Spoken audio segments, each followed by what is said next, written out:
Good afternoon, everyone.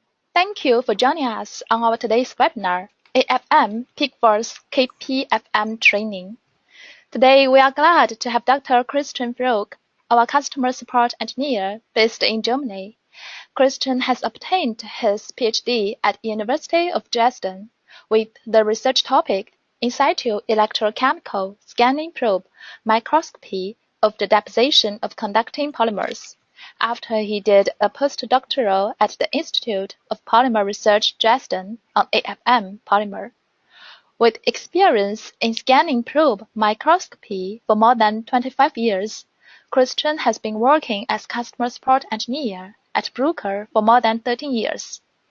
For our today's webinar, Dr. Christian will talk about Kelvin probe force microscopy basics, differences between amplitude and frequency modulated KPFM, benefit of PeakForce KPFM, probe selection. And at the end, we will have 15 minutes Q&A session for you.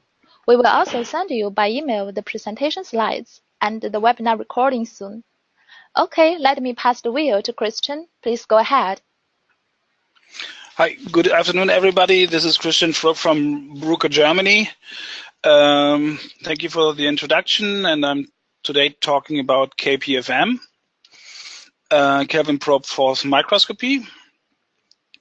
And in the beginning, let me start out with how an AFM basically works and what we are doing there and what the information we are getting from there. Basically, again, in tapping mode in AFM uses a driving feedback system where you have a drive signal and then recognize the amplitude and the phase of the signal in a photodiode, and this is then fed back into a feedback loop to obtain a constant amplitude, for instance. So this technique is basically then transferred later to the Kelvin probe microscopy. So overall, we are pretty aware of, as AFM users, that you can tune your cantilever in the standard mode, in standard tapping mode, to the resonance frequency, and you get a amplitude peak, and you get a phase signal there. So this is again pretty similar to the things we're doing with the frequency modulation later. So what I'm talking about here is more or less that the system is completely capable of running these experiments, so that's nothing new to from a technological point of view. So the AFM uses a lock-in amplifier for that. So this lock-in amplifier is implemented through a mixer and a low-pass filter. This mixer, on the right-hand side, you can see it here where your signal comes through, either your AC bias or your tapping mode piezo, doesn't matter. Converts into a vertical deflection signal, goes through the mixer. If the mixer multiplies the input signal and the reference signal, which is also coming here through the phase, and if the frequencies are the same, then it produces a DC output, which goes then through the low-pass filter here. If the frequencies are different, then the mixer generates signals off frequencies, so a reference frequency minus the input, or reference frequency plus the input frequency. These signals are then rejected by the low-pass filter, so then the output would be zero, not a DC output, just zero. And the output phase signal can be offset by this lock-in phase system. So what is a work function? Why are we talking about Kelvin probe microscopy here? Basically, if you put two different metals into direct contact to each other, the Lord Kelvin, he was named later, discovered that there is a electrical potential between the two of them, that electrons are migrating from the less noble metal to the nobler metal. And the definition of the work function is the minimum of the thermodynamic work or energy needed to remove one electron from a solid to a point in the vacuum, or meaning to the neighboring system. So it's basically not in the original metal any longer. So it's just outside the solid surface, so more or less in the Fermi level, if I'm not mistaken here. The unit for the work function is electron volts. However, the KPFM measures volts, so you have to do some transform recalculations later. The work function is always positive. A high work function means that the electron has a lower energy and that the material is more stable, meaning, speaking in terms of metals, the material is more noble than the other. For instance, if you compare it, we have here some work function of some elements, and I highlighted here the gold, aluminum, silicon, and platinum, because these are the main components we use in our system for testing or for the probe material. And you can see, for instance, if you look at platinum, which is a pretty noble metal, it's considered a very high value here at 5.9 about. And if you look at a really low value of, like for sodium here, it's about half of it. So this tells you which element is nobler than the other.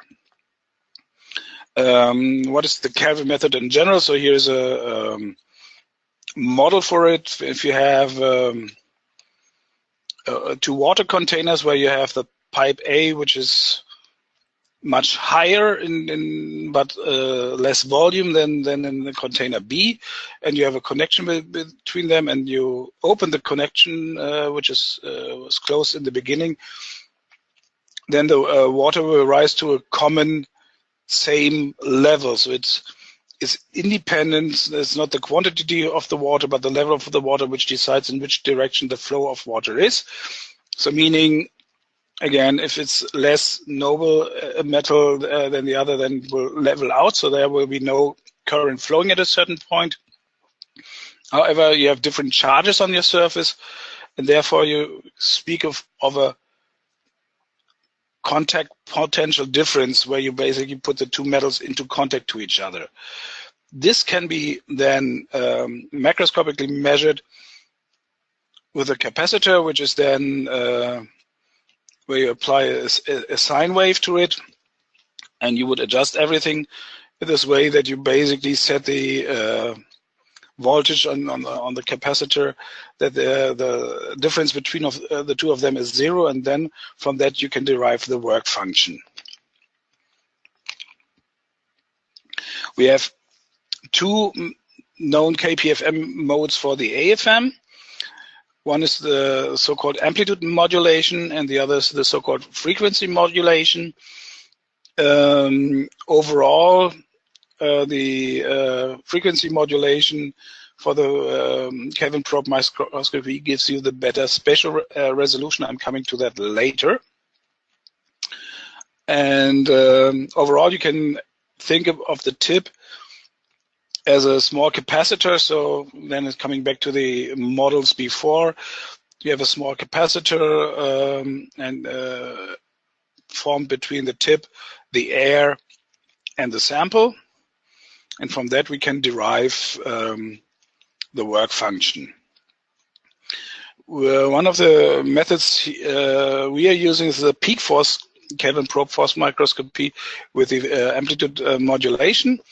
So this is a two-pass procedure where the surface topography and the nanomechanical properties are obtained in one scan line on the first pass, and on the second pass in the so-called lift mode, we would then look for the surface potential or work function. The cantilever in the beginning measures the topography and the nanomechanical properties as in standard PeakForce Q&M images. And then the cantilever, at the end of the scan line, the cantilever ascends into the lift height, and then it follows the stored surface topography at the lift height above the sample, and then you have an oscillating AC voltage there, which is applied to the probe. If the sample, if there is a DC voltage difference between the tip and the sample, there will be an oscillating electric force which causes the cantilever to oscillate at a frequency omega. This causes the vibration of the cantilever, and an amplitude can be detected on the second scan, and from that the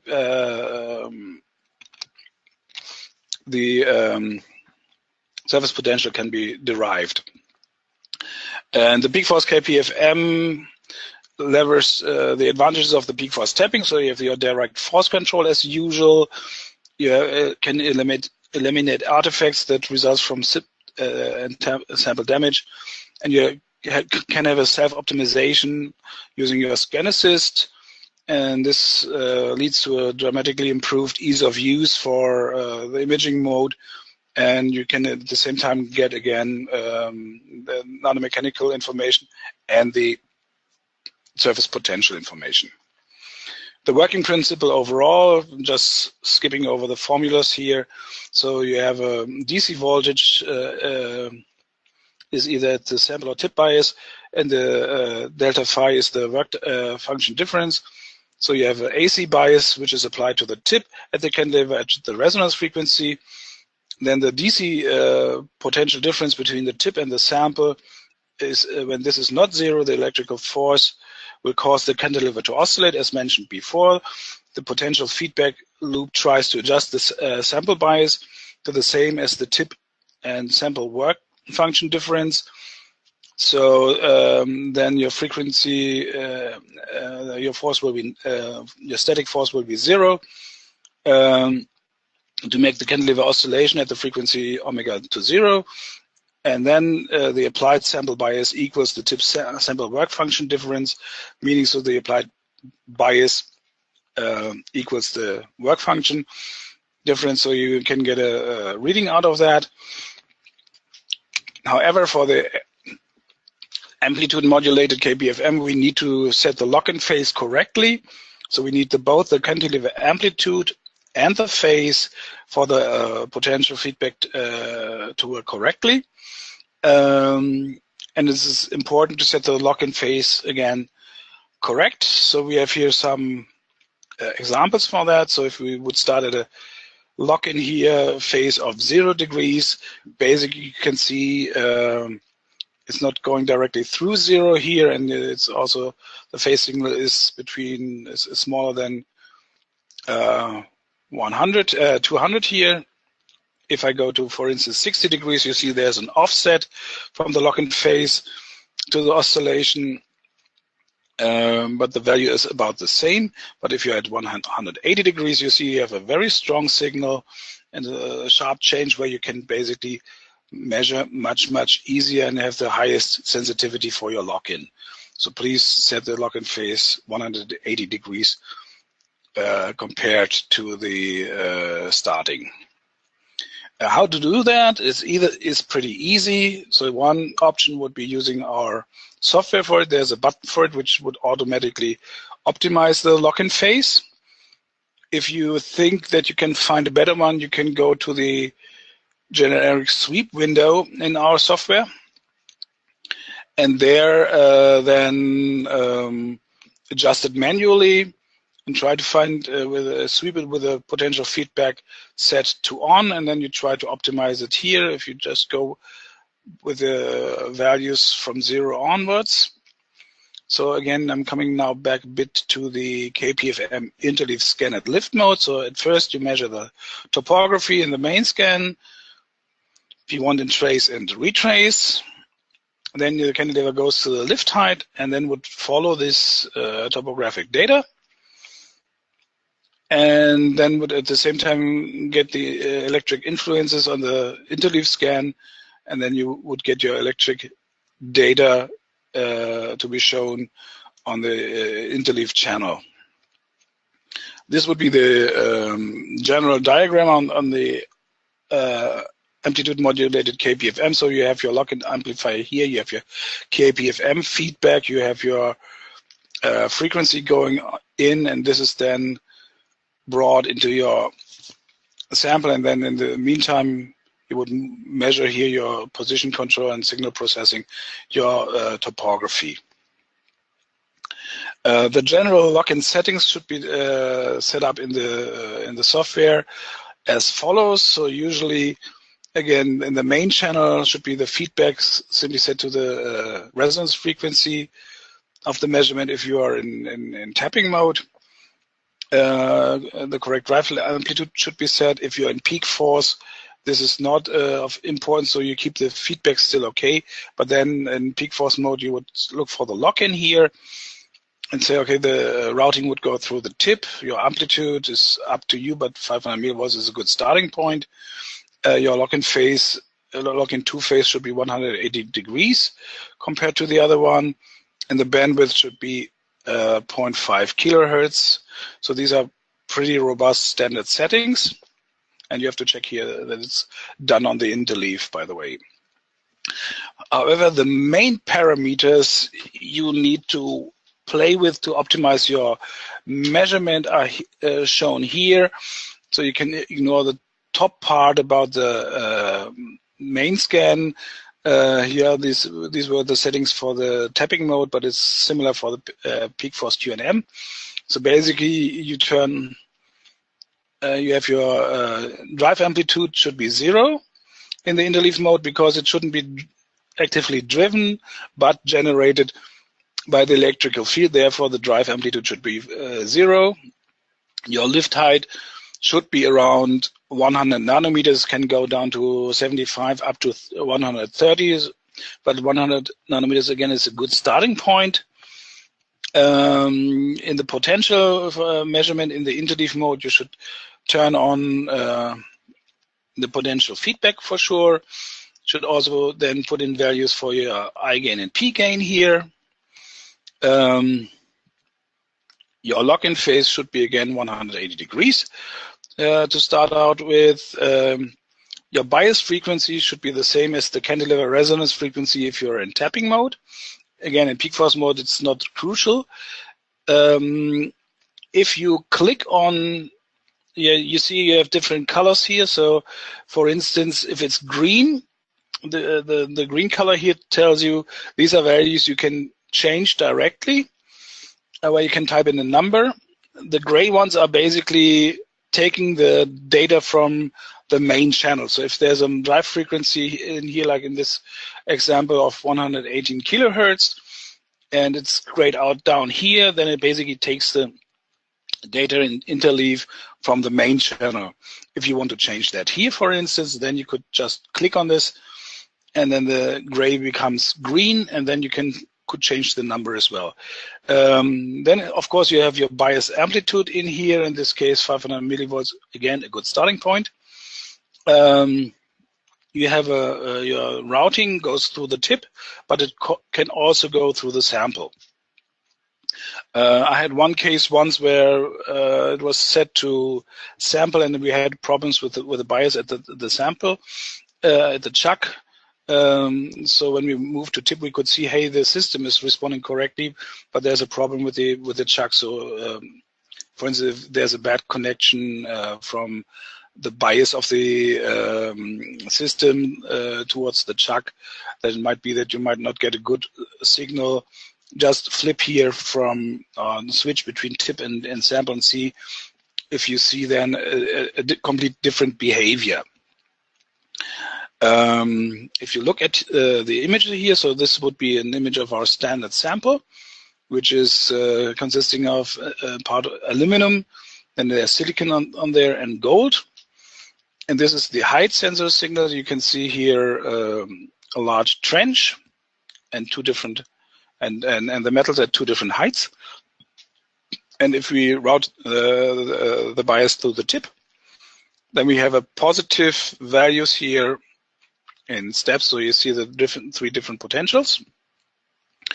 If the potential is routed through the sample, then it gives you here negative values, even if the work function is always positive. So basically there's an offset in it because our tip is not taken into account in this measurement. But of course we have also Our capacitor is, of course, our metal coated tip.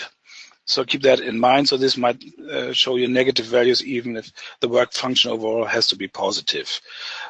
By the way, there is a way if you like to normalize your measurement. If you know your tip's potential, you can put in the offset for that, and then could get correct potential readings, work function readings in volts out of your measurement. The data is, however, not saved. So if you save an image with the offset there, this would then not help you. If you save the data, it goes. It just doesn't take into account this offset. So you have to do that offline yourself again if you export the curves.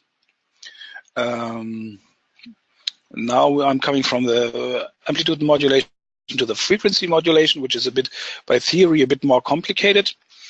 You have a AC signal which you apply to the probe at a low frequency, which is much lower than the frequency of the much lower than the resonance frequency, while mechanically driving the probe at its resonance frequency, and uses the amplitude of the first sideband as an error signal as a feedback to drive the DC voltage that nulls the signal.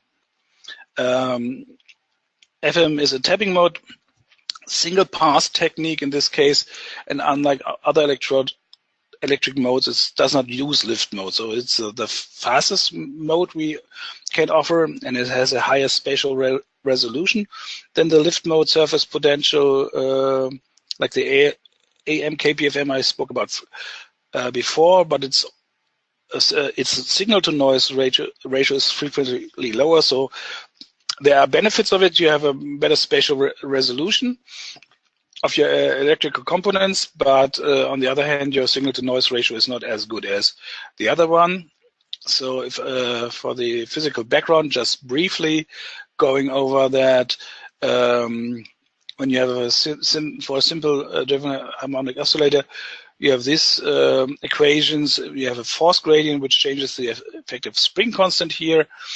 And the frequency shift can be caused by electrical force gradient.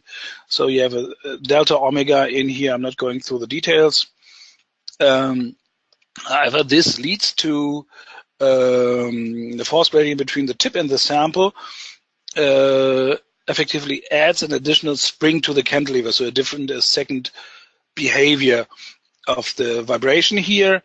And the direction of the spring depends if the force is attractive or repulsive, so it means in which direction the cantilever is bent more. And it depends, of course, on the sign. What is the sign of the probe versus the sample? So an attractive force gradient shifts the resonance frequency towards the lower side. A repulsive force gradient shifts the resonance frequency to the higher side. Again, the electrical force will cause a gradient between the tip and the sample. This force gradient equals equivalence to an additional spring, as said before, and the resonance frequency shifts due to this spring constant change. And when the effective resonance frequency shifts, the phase signal also shifts. We can measure the phase signal with our lock-in amplifiers, and we can use that to measure the frequency shifting. And an AC voltage bias causes an AC frequency shift, which also causes an AC phase signal, what we're needing at the moment, actually.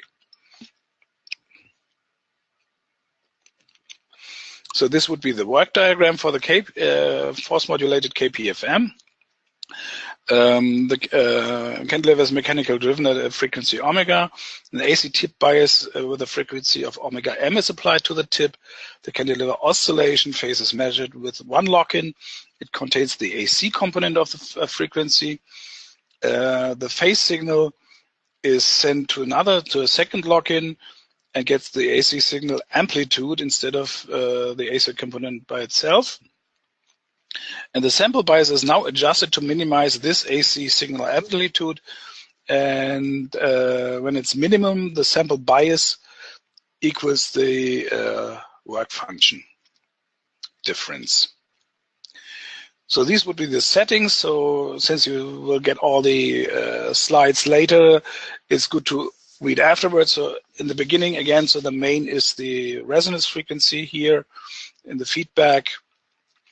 These are the default settings for your bandwidth and your time constant here for the first lock-in needed for the KPFM. The routing goes through the sample. The lock-in phase is 0. And the third lock-in is then using here a drive frequency much lower than the drive frequency of the resonance frequency of the cantilever, and a drive amplitude here, and your lock-in phase is now 180 degrees shifted, and your bandwidth is a bit smaller here, and your time constant is a bit larger. Just keep this as good starting points. Again, what I think is of more importance is here the KPFM force modulation parameters. Again, you have your drive tapping driving frequency here and the driving amplitude. In here also your lock-in one bandwidth from before. You could see that in the potential feedback. Again, you have to turn on the feedback in general, and you have your gains on. You have here your second bandwidth, and use the same frequency as the lock-in 1 to detect the phase signal. For the lock-in 3, so for the sample bias frequency modulation, you use much lower bias frequency, in this case typically 2 kilohertz for the tapping mode version. The bias amplitude here is again much higher than for the frequency modulation, and your bandwidth is also shown here. So these are the parameters you can play with when you do your force modulation KPFM measurements.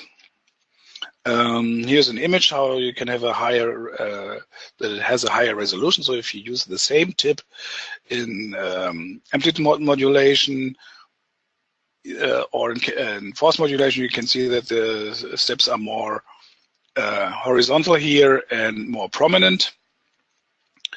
Why is this the case?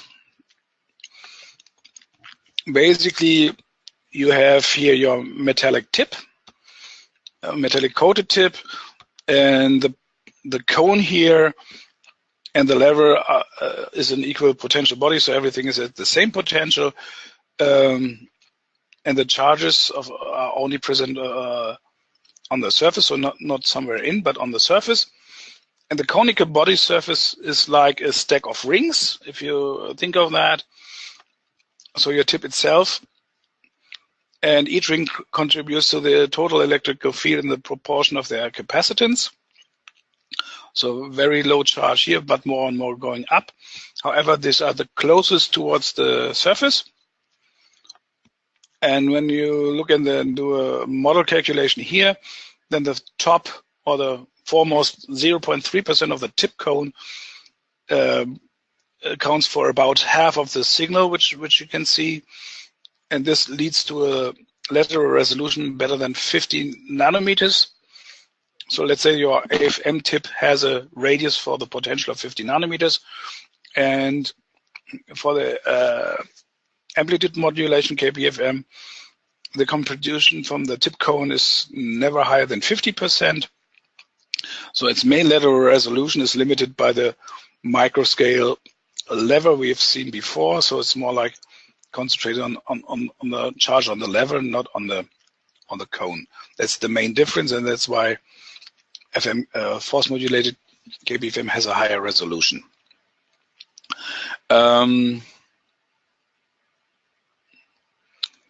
So then as we have the PeakForce KPFM, where we have the PeakForce frequency modulated microscopy is a combination of the PeakForce tapping mode and the frequency modulation. The PeakForce KPFM measures the surface potential or work function using a lift mode as compared to the amplitude modulated one. So there's a slight variation. So we are not in tapping contact any longer, but we are close to the surface. and is simultaneously providing the correlated nanomechanical property information as in the standard PeakForce tapping mode. It leverages the advantages of the PeakForce tapping, so you have again your direct force control. You can eliminate your artifacts from tip sample damage, and it can be used for self-optimizing images using the scan assist. And this is a large improve of the of ease of use because you have your scan assist mode there, and you can get your nanomechanical information at the same time as your electrical information. So overall, we have 4 different techniques here I'm talking about. So one is PeakForce KPFM, which is PeakForce using PeakForce for topography, and then force modulation KPFM for the potential. Again, it's an interleaf mode, so you're scanning the same scan line twice.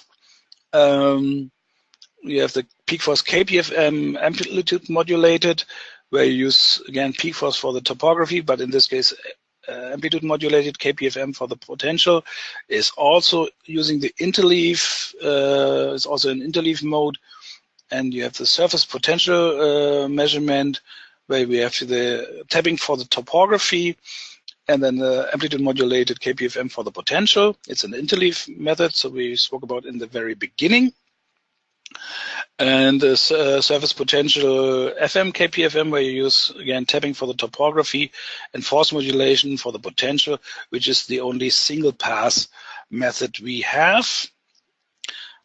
However, what are the benefits? Usually the KPFM sensitivity is proportional towards the Q, the quality factor, and the spring constant. And however, tapping mode requires that you have usually a pretty large spring constant, and your Q shouldn't be too big, and therefore it's basically the problem that the tapping and the KPFM have a scaling conflict, more or less, so you have to find your optimized parameters there, so it was not always easy to obtain good things for both. Therefore, the PeakForce tapping mode allows you more freedom. You can use a much smaller spring constant, and you can use a much bigger Q value. So basically here, you can optimize both. So you have your PeakForce and your KPFM align with the scaling. Which probes can you use? So basically, these are the standard choices we have for, again, all 4 modes, plus in addition down here's a 5th mode mentioned, which is the high voltage KPFM I didn't speak about today, which is basically allowing you with the module to go, usually put it this way, usually the KPFM mode standard, the standard holder allows you bias between tip and sample of up to plus minus 10 volts. And the high voltage KPFM allows you voltages up to 200 volts. So if you need more bias or higher bias values, you need to use the KPFM HV, which also then contains a special holder for the cantilever, and also a module which is allowing you to get rid of the electric noise, which would then otherwise disturb your measurements. So again, what probes do we recommend? So overall, in the beginning, except for the HV, we would recommend the PeakForce QNE-AL probe, which has the big advantage that it's usually pretty good that you can have a high repeatability of measurements from probe to probe and sample to sample. This might not be the case for other probes, though this is optimized for that. The second choice would be the SCM PIT. In the case of KPFM in general, PeakForce KPFM, if you use the amplitude modulation, you can also use the high rate scan assist air probe. Other than that, the SCM PIT is the probe of choice. These are the two for KPFM. There's nothing else. Again, you can also use SCM PIT for the amplitude modulated KPFM. And another metal-coated probe would be the MSP-RC for the high-voltage KPFM. What we have new probe here is the so-called SCM PTSI, which is platinum silicate mixture coating, which might be better in performance than the SCM PIT ones. Honestly, I haven't tested them myself yet, so but they might be worth a shot. And if you're interested, I could try to ask for samples for you. That's it from my side. It was hopefully not too quick, and I'm open for questions. Thanks, Christian. And now let's go into the Q&A session. There is a question from Abdilia. How is the KPFM spatial resolution in nanometers? And is it also available for the Resolve system?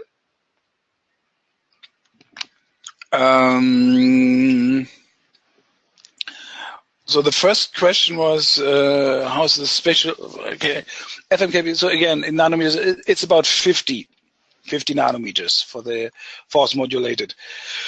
If it's available for the Resolve system, I have to think about, since we are using, it should be possible, yes, because basically you're just detecting the frequencies.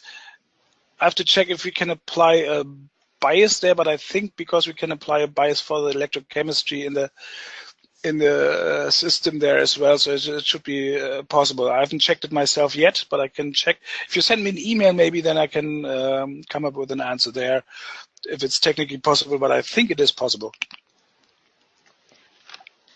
Okay. And does anyone else have questions for this session? We will wait for you for around 5 minutes. Okay. We can wait for you to raise your questions.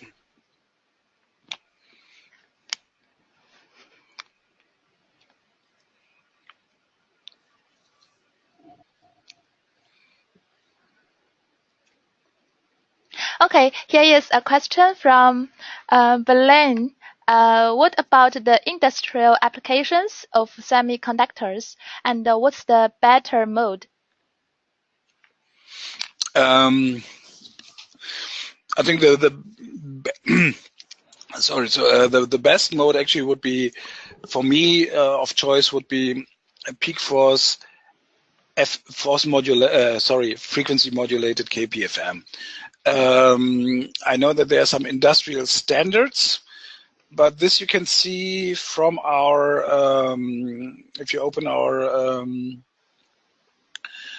experimental setup for the multimode or for the icon system, it basically shows you all 4 modes, and if I remember correctly, it tells you which are industrial standards. I think it's the force modulated tapping mode, which is the single pass, is the industrial standard mode, but I would prefer the PeakForce frequency modulated one, which might give you better resolution. So spatial resolution is the same for the Kelvin probe image or surface potential image, but in addition you have more safety for your scanning conditions, so your tip lasts much longer.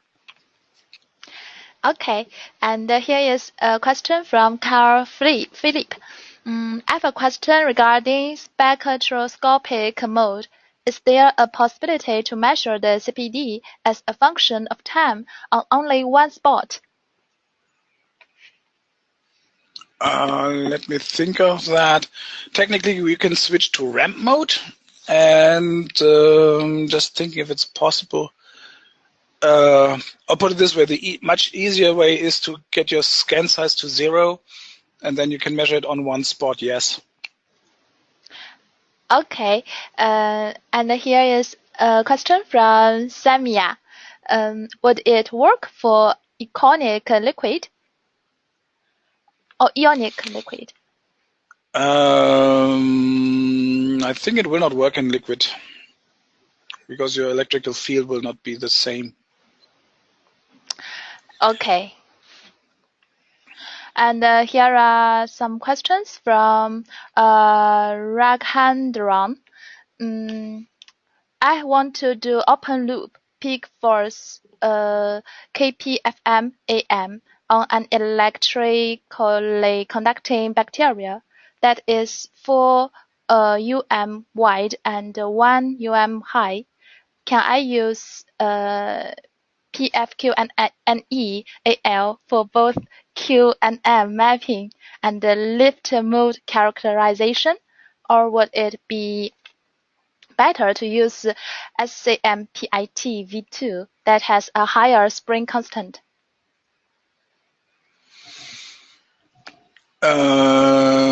So assuming that your bacteria is not very stiff, I would go for the PFQNEAL probe because it's optimized for repeatability and stability. That's the main advantage. If the SEMPITs might differ because you have they are basically the platinum layer, which is iridium layer the tip is coated with, might not be the same from probe to probe. Okay, and Samia has another question. What will be best for an ionic liquid? At the moment I cannot answer this question. Please send me an email. I will look into that. I'm not sure if you can measure surface potential in an ionic liquid at all, but not with this KPFM method. You could use the scanning electrochemical microscopy for that, but this is a different approach. Okay, Anika also has a question. Is there a chance to dielectric breakdown between sample and probe?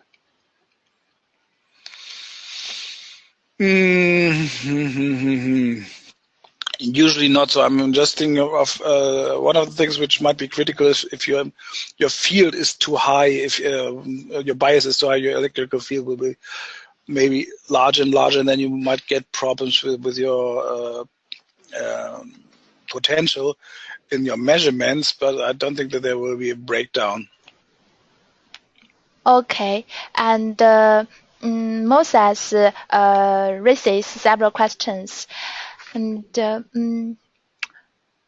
I would like to ask two things. Can you mention again the three most important parameters one would need to play with in the beginning to improve your measurement quality?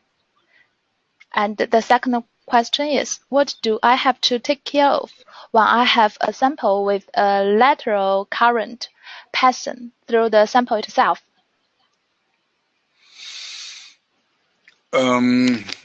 I try to answer the first question if it's referring to PeakForce Q and M measurements, so image quality, not surface potential imaging quality. Then again, it would be deflection sensitivity is of importance, spring constant is of importance, and tip radius is of importance. So if your question, if you have a lateral current flowing through it, you will have a change of potential. You should see a gradient on your potential map, I think. But this is a bit out of my league, I have to say, because I've never thought about that before. Okay, and Alia also has a question. When I start to engage, the tip in the camera screen is moving. Would you please explain the reason? Okay, you're meaning, so if you're pressing, I'm just trying to understand that. So basically, if you press engage on an icon system, I assume you see the tip shaking, moving up, down, back, forward, something like that. That's done to check the linearity of the sensors. So there's nothing wrong with it. The system is checking itself that the sensors, the XYZ sensors, which are in closed loop, should work correctly. Okay, and Samia has another two questions. The first one, if I use electrochemical, what is the time resolution? The time resolution? Yes. Okay. Basically, you can scan as usual, so like with a hertz or 2 hertz. So you can scan your surface potential or your electrochemical potential there as usual with an AFM image. So it depends, of course, on your potential start you have there, but usually the one we recommend is pretty fast and has a high sensitivity.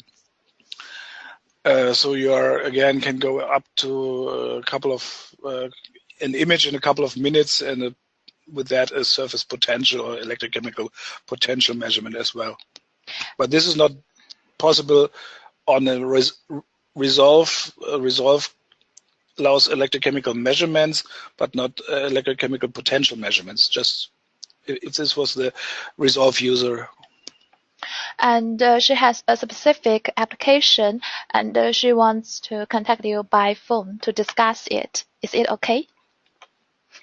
Yeah, so if she can send me her email address and a phone number, I can call her. Yes.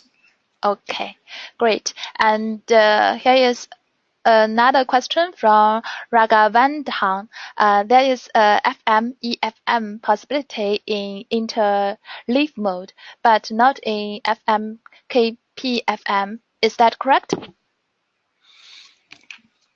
So all modes except for FM KPFM using interleave.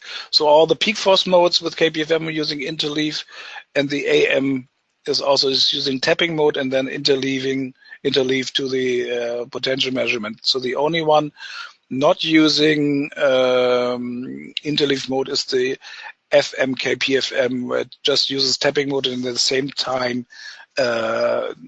does the frequency modulation on the cantilever at a different frequency. Yes, and here are some questions from Belan. How about the tip leaf? How many measures can a tip last for PeakForce KPFM? He means that about the duration of the tip. Yeah, that's always a good question. However, from my perspective, if you use, put it this way, if you use the SCM-PIT in tapping mode for the standard FM KPFM mode, you can make maybe 3 or 4 measurements. Then your tip starts already to wear or to contaminate. With the PeakForce, it lasts much longer, but I cannot give you now a guarantee that it will last 2 days or 10, 20 measurements, something like that, but it's much higher because you have much less contact force and much less abbreviation of your coating. However, still I would recommend trying the platinum silicate probes because they're a bit stronger as well and still conducting very nicely. Okay, and here is another question from Anika. Can we use this technique for poorly conducting materials? For example, mantle containing organic layer of about 20 nanometers. You have to have a contact of your electrical metals towards the bias of your chuck. So it has to be a conductivity going through your sample to your metallic particles. If they are contacted by some means, then yes, you can do that. But you cannot measure insulated islands of metals in an insulator, for instance. It's not possible. You will not see any potential difference because there's no bias, cannot be a bias applied. Then it's strictly not working for the Kelvin probe measurements. Okay, here are two questions from Eili. The first one, what's the difference between the tapping mode and the interleave mode? And also, is there any method to clean the dirty tips? Okay. The tapping mode is the standard mode to measure your surface. And when you just can imagine that you scan one line in tapping mode, and then you lift up your tip and then follow the same morphology of your line at a given lift height. And this is then the interleave mode. And in this mode, basically the system is then just collecting the data caused by the electrical field. So meaning by changing of the frequency or phase or amplitude. And this is then collected, and this is then scanning this the same line a second time. That's the interleave. So basically it's scanning standard tapping mode, pausing, scanning the same line in interleave mode, scanning the second line in tapping mode, scanning this second line in interleave mode. So just you measure the same lines twice right after another, but get different signals. And there was a second part of the how to clean probes. Again, there are various methods, so I wouldn't be too aggressive on a metal coated probe. So if it's put this way, it's always a bit tricky because it might not be contamination, might be also that the tip got dull. So, and this is not easy to distinguish. If it's really only contamination, then you can try a UV lamp, which would create ozone, which might eat away your organic contaminations. So this is the way I tried over the years when I was still working at an institute. You could also try to, if you have the tip check sample from the Bruker PeakForce Q&M set, you can use something like a PeakForce set point or 0.1 volt and then scan over a 1 or 2 micron field and then see if you can, but with a slightly higher set point, to get rid of the contamination. However, there's always the chance that you might then at the same moment shear away your platinum. Okay, here is the last question from Thomas. Do you need an additional application module for KPFM on the icon system? Is KPFM also possible with the fast scan head? So you need an additional module if you're using high voltage KPFM. You don't need that for standard KPFM. I'm not sure. I think you still would need a registry key, but I'm not sure of that. But I can check for that. That you need to ask us for to have this registered. If it's free, I'm not sure if it's free of use because I have to check. And for FastScan, it's not working. It's a simple answer there because I actually never tried it, but also there I would need to check if it's possible. Can you just send me an email and just as a reminder, and I will answer the questions?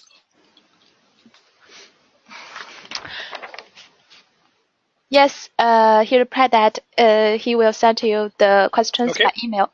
Perfect. Good. Okay, thank you everyone. Thanks for all your questions. And if you have further requests, you can contact Dr. Christian Brook by email, and he is ready to help you. By the way, could you please spend 1 minute to fill our small poll? Thanks for your cooperation. And the first question is, what best describes your situation? The first is learning, second is searching, and the third is investing, and the fourth is purchasing.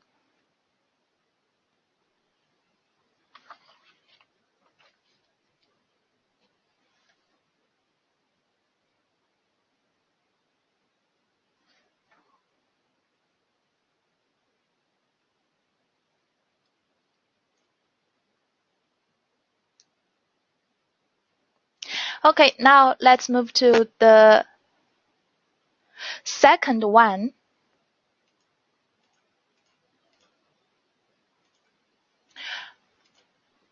Do you find the presentation related to your research?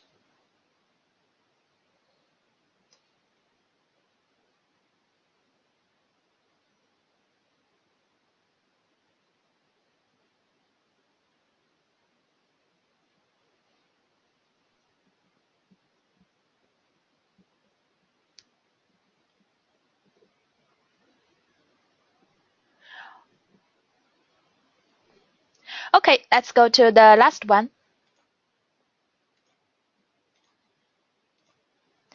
Would you like to participate in our other webinars in the future?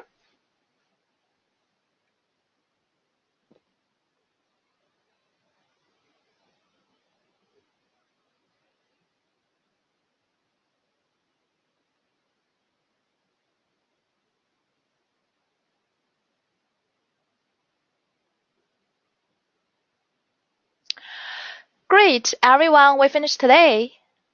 And we appreciate you being here. Thanks again for joining us, and we will see you tomorrow. Have a nice day. Bye. Thanks. Bye, guys.